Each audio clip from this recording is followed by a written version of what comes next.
વિદ્યાર્થીઓમાં નેતૃત્વ અને વૈશ્વિક દૃષ્ટિકોણ વિકસવા માટે સી-મનનું આયોજન. વિદ્યાર્થીઓમાં નેતૃત્વ, જાહેર વક્તૃત્વ અને વૈશ્વિક મુદ્દાઓ પ્રત્યે જાગૃતિ લાવવાના હેતુથી સી-મન એટલે કે મોડલ યુનાઇટેડ નેશન્સનું આયોજન કરવામાં આવ્યું છે.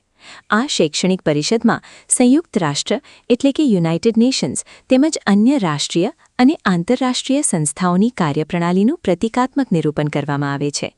સી-મનમાં વિદ્યાર્થીઓ વિવિધ દેશોના રાજદૂત, નીતિ નિર્માતા અને વિશ્વ નેતાઓની ભૂમિકા ભજવી આંતરરાષ્ટ્રીય તેમજ રાષ્ટ્રીય મુદ્દાઓ પર ચર્ચા વિચારણા કરે છે, તર્કસંગત વાદવિવાદ કરે છે અને તેના ઉકેલ માટે ઠરાવો એટલે કે રેઝોલ્યુશન્સ રજૂ કરે છે.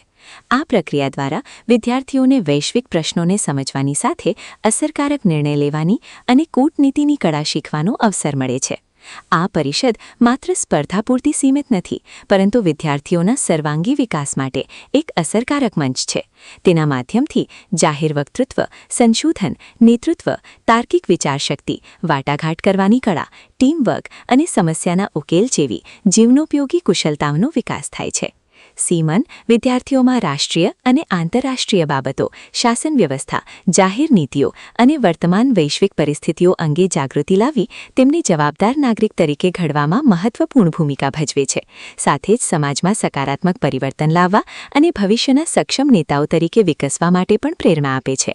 સી-મનનું મુખ્ય ધ્યેય વિદ્યાર્થીઓને એવું સશક્ત મંચ પૂરું પાડવાનું છે જ્યાં તેઓ જ્ઞાન, આત્મવિશ્વાસ, નેતૃત્વ અને સામાજિક જવાબદારી સાથે પોતાના વ્યક્તિત્વનું સર્વાંગી વિકાસ કરી આવનારા ભારતના સજાગ, જવાબદાર અને સક્ષમ નાગરિક બની શકે.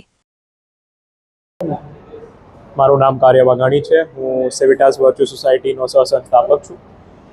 આજે આપણે સ્કોલર્સ ઇંગ્લિશ એકેડમીમાં એક MUN ઓર્ગેનાઇઝ કરવામાં આવ્યું હતું. MUN એક એકેડેમિક સિમ્યુલેશન હોય છે જ્યાં 6th થી લઈને 12મા ધોરણના છોકરાઓ અલગ અલગ ડિફરન્ટ કમિટીઝમાં પાર્ટ લેતા હોય છે. હવે ડિફરન્ટ કમિટીઝ એ લોકોના ઇન્ટરેસ્ટને કેટર કરવા માટે બનાવેલી હોય.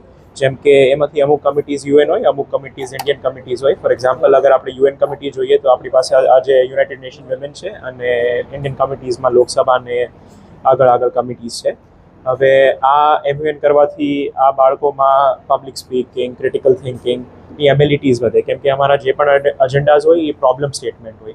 પ્રોબ્લેમ સ્ટેટમેન્ટ હોવાથી એ લોકોની જે પણ પ્રોબ્લેમ સોલ્વિંગ એબિલિટીઝ છે એ વધે અને ઉપરથી એ લોકો 40 લોકો મળીને એક કમિટીમાં સોલ્વ કરવાની હોય એક પર્ટિક્યુલર પ્રોબ્લેમ સ્ટેટમેન્ટ, જેનાથી એની જેટલી પણ ટીમ વર્કની કોલાબોરેશનની સ્કિલ્સ હોય એ પણ ઇમ્પ્રૂવ થાય. કોઈને સ્ટેજ ફિયર હોય તો સ્ટેજ ફિયર હટાવવામાં MUN મદદ કરે. એવી રીતના આના ડિફરન્ટ ફાયદા છે અને અમે આવા MUN કરાવીએ છીએ. मेरा नाम विहान पालरेचा है. मैं ये स्कॉलर इंग्लिश एकेडमी है जो बहुत ग्रो कर रही है स्कूल, क्योंकि इसमें बहुत सारे को करिकुलम एक्टिविटीज़ है इंक्लूडेड. जैसे MUN से बच्चे को डेमोक्रेसी के बारे में पता चलता है, वो एक जागरूक नागरिक बनता है और हर बच्चे में जागरूकता होनी चाहिए अपने देश के प्रति. और इसमें हमारे ट्रस्टी राजेश जी केला हमारे मार्गदर्शन रहे और हमारे प्रिंसिपल सर, उमा मैम, सब ने हमारी बहुत हेल्प की ये इवेंट को सक्सेसफुल बनाने के लिए. और ये इवेंट बहुत अच्छे से चल रहा है और आगे भी हम चाहते हैं राजेश सर के मार्गदर्शन में ही ये इवेंट और आगे बढ़ता रहना चाहिए.